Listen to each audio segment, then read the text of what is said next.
This is Moshe, the Electric Israeli, and thank you for joining my channel. If you're new, please subscribe and help me change the world one electric car at a time. Thank you to all of my supporters and Patreons who help me grow this channel.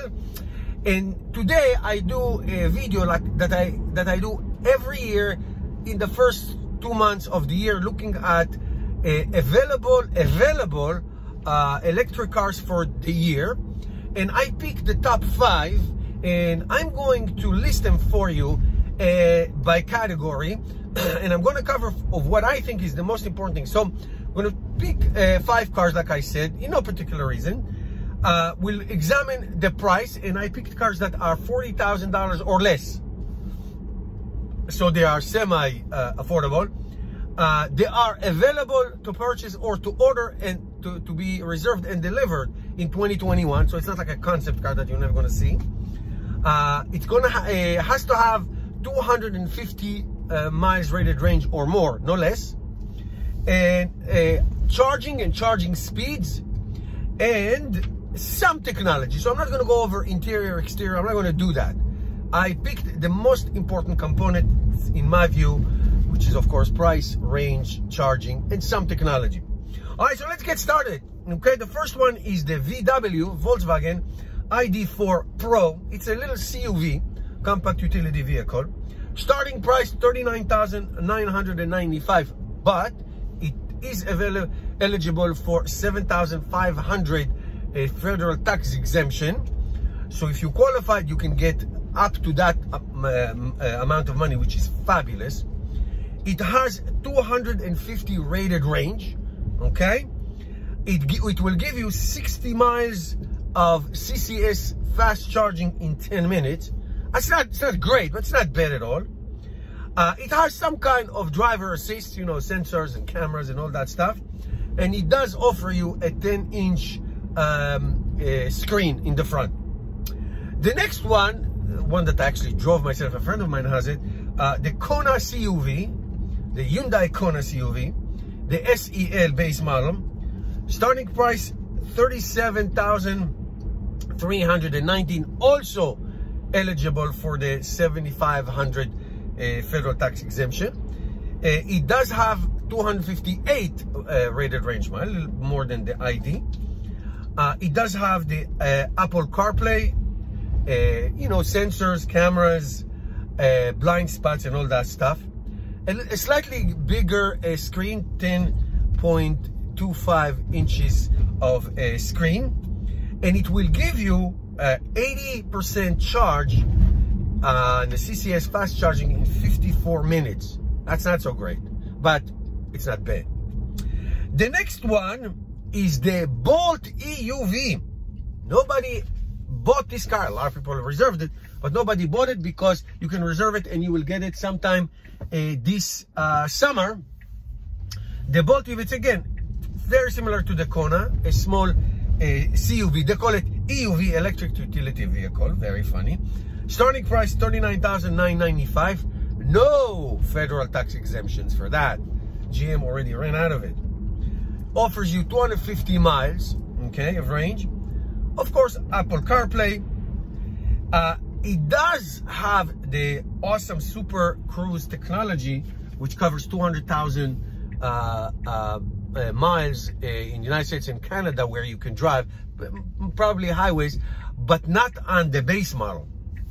Sorry, but you do get cameras and sensors and all that stuff. Not on the base model. You have to go up. Would that be more than 40,000, which I don't cover? Just want to mention that.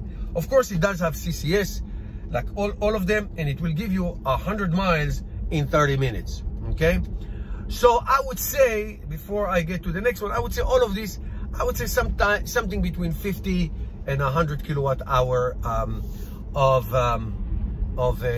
charging speed. The next one is also Chevy Bolt, been around for a while now, more than 3 years, and now they're doing a refresh, so it's important to mention. So the Bolt EV, the LT1 and the LT2. Why? Because both of them are starting price less than 40,000. They are really attractive prices. Listen to this: 31,995 for the one LT and 35,195 for the 2LT.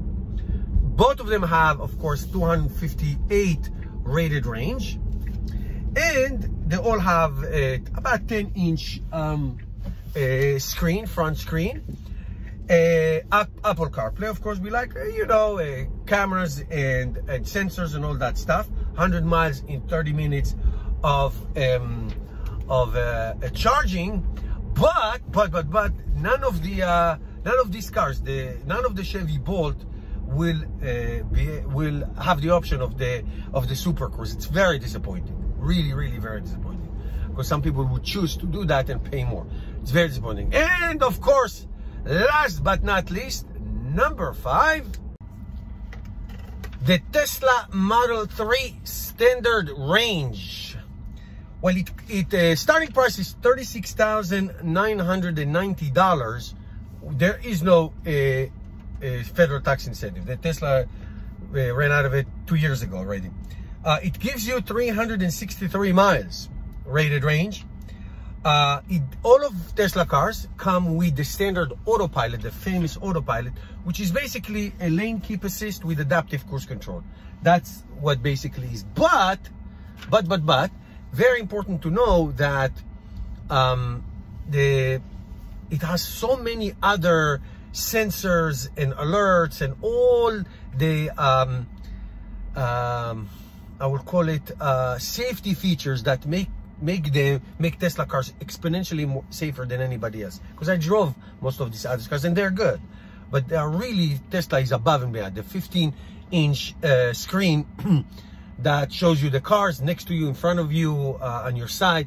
It's great. It's really great. So lots of cameras, lots of sensors, lots of alerts, you know, emergency braking, and all these things that make their car incredibly safe.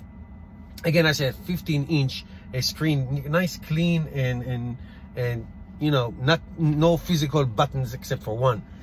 And then the charging. The charging is up to 250 kilowatt hour for Tesla cars, and they will, if you precondition the battery and you come low to the supercharger, you can get, I don't know, like 150. I've done it so many times in my car, 150 miles in like 10 minutes. Or it's great. It's really fantastic. Tesla cars. Now, I want to say a couple things about tax incentives and chargings. So the tax incentive, like I said, it's very simple to remember. GM and Tesla ran out of it. Everybody else still has it. So that's simple enough to remember. However, there is a proposal in the House and then in the Senate to bring back a $7,000 tax incentives for manufacturers who exceeded 200,000 cars sold. So we'll see about that. And also in terms of charging, obviously they all have fast charging, some better than the other. Tesla is at the top, but also the charging infrastructures, they're getting much better. Tesla superchargers are exceptionally amazing, and they are all over the place, both in the United States and in Europe. And also they are proprietary to Tesla. Only Tesla cars can charge them, when everybody else is using somebody else's charging infrastructure, like EVgo and ChargePoint and Electrify America and all that. So it is growing, it is good, but it is a little bit more spotty, and you really have to know where you're going and what you're doing. When in Tesla, the car will just navigate you through the supercharging network. So it's a huge advantage, both in speed and availability. Okay, guys, so now you have one thing to do. Go buy an electric car. Either anyone you want from the list. I do not care. Thank you guys for watching. I hope you enjoyed. Don't forget to hit the subscribe button, and I'll see you tomorrow.